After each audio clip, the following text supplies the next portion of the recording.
উড়িষ্যা রাজ্যের বালেশ্বরের রেল দুর্ঘটনা আবার মনে করিয়ে দিল ঝাড়গ্রামের সাডিহার রাজাবাদ এলাকার মানুষকে মর্মান্তিক জ্ঞানেশ্বরী রেল দুর্ঘটনার কথা। 2010 সালে একইভাবে লাইনচ্যুত হয়ে যায় এই মর্মান্তিক দুর্ঘটনা। ঘটেছিল জ্ঞানেশ্বরী এক্সপ্রেসের, শতাধিক মানুষের মৃত্যু হয়েছিল। এই ঘটনা সেই রাতের মানুষের কান্নার আওয়াজ, আর্তনাদ মনে করিয়ে দিল ঝাড়গ্রামের মানুষকে। এখনো সেই কামরাগুলি পড়ে রয়েছে লাইনের দুপাশে, এখনো অনেক স্মৃতি রয়ে গেছে। সেই সমস্ত যাত্রীদের কোথাও জামা কাপড়, কোথাও জলের বোতল, কোথাও পড়ে রয়েছে জুতো। মর্মান্তিক সেই দিনটির কথা ভুলতে বসেছিল ঝাড়গ্রামের মানুষ। এবার উড়িষ্যার করমণ্ডল এক্সপ্রেসের দুর্ঘটনা ফের সেই স্মৃতিকে মনে করিয়ে দিল।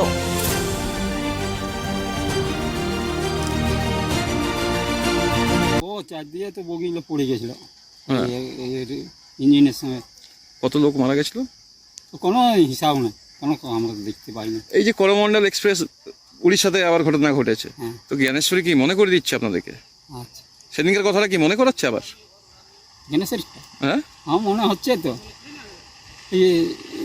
করতে আসে তো ওইখানটায় জ্ঞানেশ্বরী নাম করতে আসে এইখানে কি মারা গেছে সেইগুলো লজ্জার জন্য একটু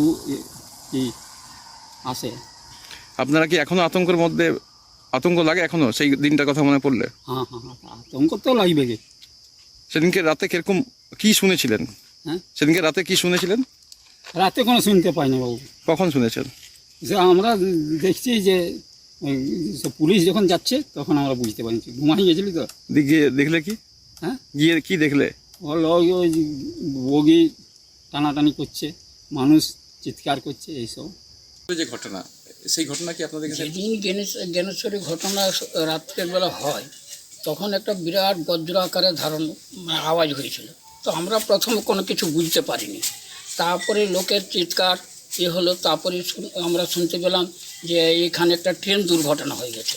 এই কোথায় হলো? রাজাবাঁধের সামনে, গ্রামের সামনে হয়ে গেল দুর্ঘটনাটা হয়ে গেছে। তো আমরা তখন রাত্রে কিছু লোক এসেছিল, কিছু লোক ভয়ে মানে কোনো কিছু কেসে ফেঁসে যাবে এরকম ভয় আতঙ্ক, তো কিছু লোক আসেনি।